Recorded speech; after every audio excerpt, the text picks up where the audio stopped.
Hello, everyone, and welcome to Yes Friday on Have You Heard? And it's a momentous day today because we are revisiting this magnificent album called Relayer, and we are going to be doing The Gates of Delirium. I don't think too many of you require an introduction. This is one of the classic pieces from Yes, and we've done quite a few of them. There's still a few to do, um, but we have committed ourselves to doing a Yes song every Friday, and I think the time is about right to listen to The Gates of Delirium. It's been a few months since I've listened to it, I'll be quite honest, so I'm looking forward to getting back in there again. Um, we will talk a lot more about it afterwards, but if you are new to the channel, welcome. And if you're a Yes fan, we have a dedicated playlist attached below that has, oh gosh, 20 odd Yes songs on it from album one, um, all the way through. At the moment, the furthest we've gone is to 90125. Um, I will be going a little bit deeper in past that in the weeks ahead with a little bit of trepidation, but we won't worry about that today. The Gates of Delirium from Relayer. We all know it's a 1974 album. Stop rambling, Richard. Let's just listen to the magnificent music. Okay, here we go.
Lost within and soothe the sandless night, waiting for you, our reason to be here.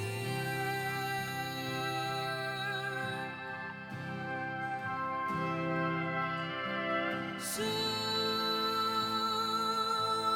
oh soon, the time, oh we move to gain will reach and come. Our heart is open, our reason to be here.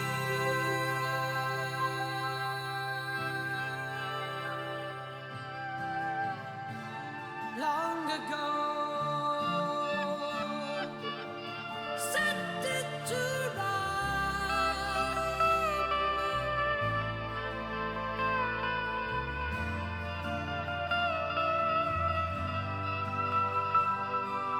Soon, oh soon, the light, ours to shape for all time, ours the right. The sun will lead us, our reason to be here.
It's a remarkable piece of music. I don't think I could listen to it once a week. I don't think I could take it. It gets me every time, the emotion. Um, and it's so difficult to explain, but there are moments there where I really do feel I feel close to tears, and it's not necessarily the soon part, which is the emotional climax to the song, but it's before then. It's the playing, it's the way that the four instrumentalists all um, just tie in together. The music and the playing is absolutely stunning. Uh, you feel quite exhausted at the end of it, but in a good way. Um, and I always think a little about Close to the Edge when I play this, and I guess Close to the Edge will always be my number one favorite Yes song. Um, but I always feel so bad wanting to compare the Gates of Delirium with Close to the Edge, because I don't think not either song compares to B, because they are two completely different kinds of music. Okay, they've got a similar kind of structure, but Close to the Edge is much more song based, I think. This is much more symphonic instrumentally, um, albeit with some very non symphonic sounds. It's crazy. Um, Obviously, I've been doing a bit of reading up again prior to this, because this song deserves a little bit of preparation. And um, I've got access, fortunately, to quite a few archive interviews, and there's a really interesting interview where um, it's really a let's get to know Patrick Moraz piece. I think it's for Melody Maker, and so they're going into the studio. It's 3 days in. Patrick's 3 days into his new role, and they're in the studio. Um, they've already done quite a bit of work on Relayer. They're calling this the suite. John Anderson says to the interviewer, "Well, we're doing a suite on side one, and we're doing a few other smaller bits on side two." Well, that only ended up as two, but um, yeah, John. They've done lots of preparation already for the suite, and they've written just about all of it. And Patrick's come in; he's 3 days in, and all they've worked on is the Gates of Delirium. And Patrick's saying, "Wow, this is great." Most of it's already written, but yeah, I feel confident that I can input some good ideas into the bones of the piece that they're already working on. Um, Interestingly, as well, at this time, Rick Wakeman is in hospital because he's just started um, a big old tour, and after the first gig, he's collapsed and had another heart attack. And Chris comes into the studio midway through the interview apologizing, but he's been to see Rick in hospital. And everyone's saying, "How is he? How is he? Is he okay?" And Chris is saying, "Yeah, it was serious, but he's all right now. Um, he's just got too much fat meat on him." He hasn't been looking after himself. This is Chris Squire. He hasn't been looking after himself, but he's feeling confident he can get back on the road and finish the tour off. Ever the optimist, Rick Wakeman, and of course he does do that. His first solo tour. But it was nice to see that the band are still, they're friends still, and Patrick's in there all up for this particular challenge. Some other interesting things in that interview for the well, they say that it's based on War and Peace, of course, and um, they've got four sections They've structured it in 4 sections: preparation, revolution, the battle, and then resolution. And you can kind of feel where those come through quite easily. Um, I like right at the beginning, that first couple of minutes is like an overture, and it's only over the years that I got to understand that. But you do hear quite a few themes and motifs that will come later on in the piece. So you've got that overture to begin with, and then you've got preparation. Peaceful lives will not deliver freedom, John sings. They're preparing for the revolution. Um, and then the revolution comes, I think, with that quiet piece. And John sings, what does he sing? Let me get my lyrics out. Let's use the album. Listen, should we fight forever, knowing as we do know, fear destroys? Listen, should we leave our children? Listen, our lives stare in silence. Help us now. So they've prepared, they're now in the throes there of the revolution. And then the war comes and the battle. And there we go. And it's all hammer and tongues. And on the way to the studio one day, John Anderson and Alan White stopped off at a scrapyard and bought all kinds of sheet metal and scrap metal, and scrap car parts as well, which they made into a percussion tree. So throughout all of the war, John's bashing away on car scrap parts. It's great, and you can hear it. It's really good. Oh my goodness me. And Chris Squire's bass. It's a journey in itself, just following Chris through 22 minutes of the Gates of Delirium. And I'm chuckling to myself there on the video because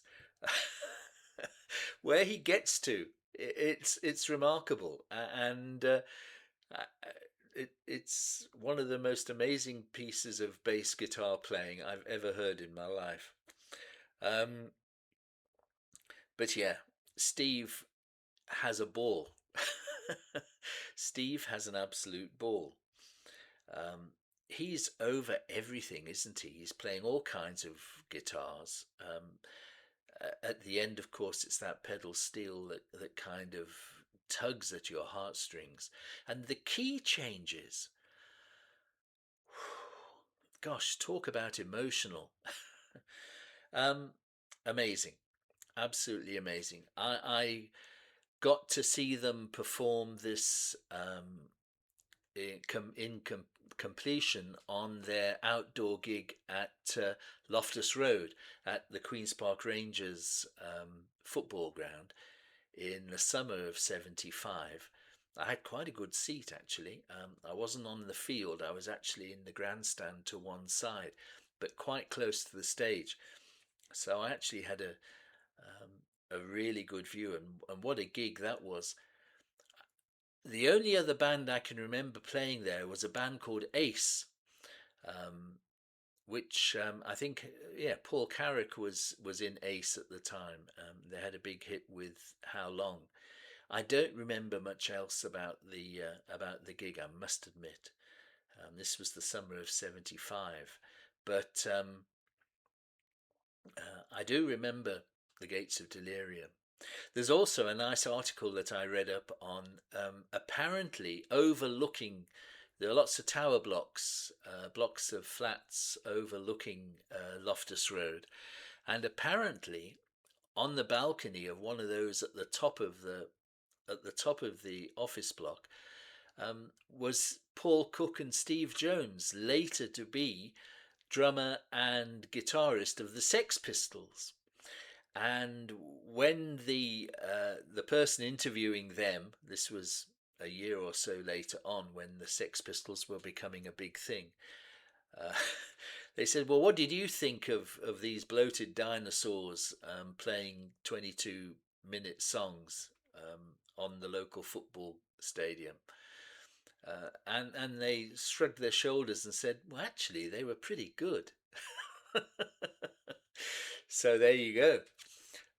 The difference between the punks and the dinosaurs of Prague may be exaggerated a little bit. There's my little story on the Gates of Delirium.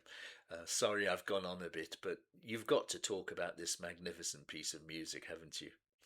Um, so, in the comments below, please let me know what you think. I hope you've been able to allocate enough time to listen to the song and to watch the video. Um, yeah, I really felt in the mood today, so we've gone with it. Uh, if you have enjoyed the video, please like it. It helps us get to more people. If you're not subscribed yet, please subscribe. Um, there's lots of stuff as well to see. We've got prog classic playlists down below. We've got other bands, playlists, artists, and a general kind of mixture as well. There's 175 songs there. I should know because I've just saved them all to a hard drive. It's taken me ages. So there we go. I'm glad you have been with me. I hope you've enjoyed it. And I really do look forward to seeing you on the next episode of Have You Heard, which will be out here soon.